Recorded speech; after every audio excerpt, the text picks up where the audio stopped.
This is the unboxing and first impression of the SawStop Compact Table Saw. It's meant for the job site. It's very small. Let's check it out. Welcome to the Outlaw Effect.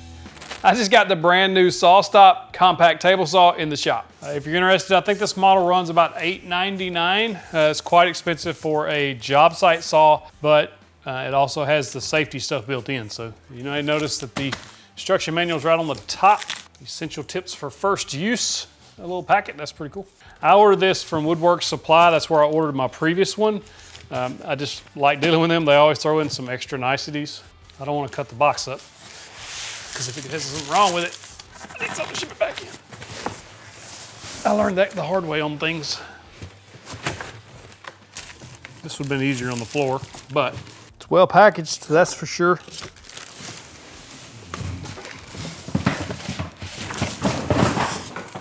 That's the easiest way to do it.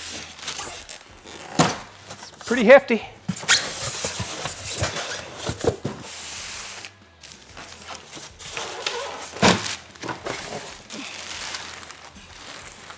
Smells like a new car. Out of the box, the way it feels, the heft of it, just everything feels really nice.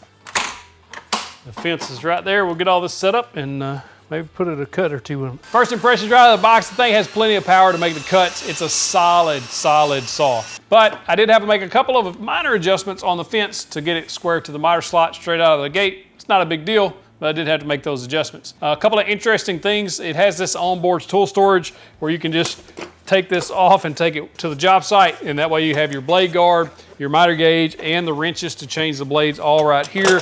Just don't leave this on the job site. I would like to have seen that not come all the way off. They should have put a hinge on there so that it doesn't come off. I think that's one of those things that job site to job site, especially have several employees, this is going to get left behind somewhere. I guarantee it. The fence, star of the show. I'm a big fan of rack and pinion fences just like this one, and this is no different. I like how this push and pull knob works. And speaking of that, all the knobs and everything that work on here, you can tell are really high quality. Everything works great. The blade they sent with it, of course, is trash. It's just not good.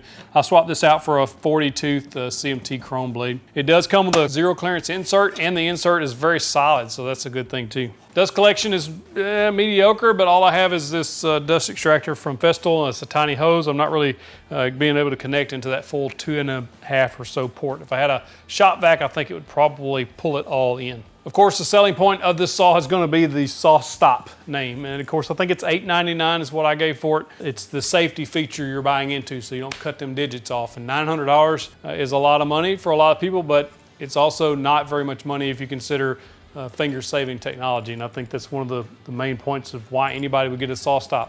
This is the cheapest SawStop you can buy, and it'll give you 24.5 inches rip capacity, maybe a little more out there, maybe 25. I'll have to look at the manual just to exactly see. But as far as everything working, like its fit and finish is very, very nice. I don't think you would ever be disappointed with this saw. The power's there.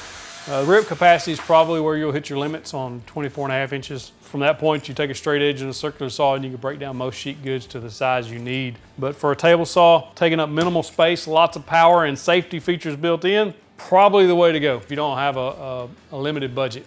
I like how the fence, I may have already talked, push to lock it in so it's not gonna move. Pull to unlock it, and then you can just move it freely or use the knob to dial it right in. Another adjustment I had to make was I just moved this cursor to fit exactly what measurement it was supposed to be. It was about a 1/16 off. Pretty easy adjustment. It does have rubber feet on there to prevent anything from slipping and sliding too much. It gives it a nice stable footing. You can also get an optional stand for this for an insane amount of money, but it's available if you want it. You can tilt this up and set it flat on its side like that, and it has a carry handle there if you can take off walking with it if you need to. All this is enclosed, so you get dust collection all in here, so nothing's flying everywhere. I think that's a good thing. On the side, you get a sticker that tells you all about what the lights are, because when you turn it on, these two lights will start flashing, and it'll kind of tell you what's going on if there's a problem, or if your brake's tripped or something like that.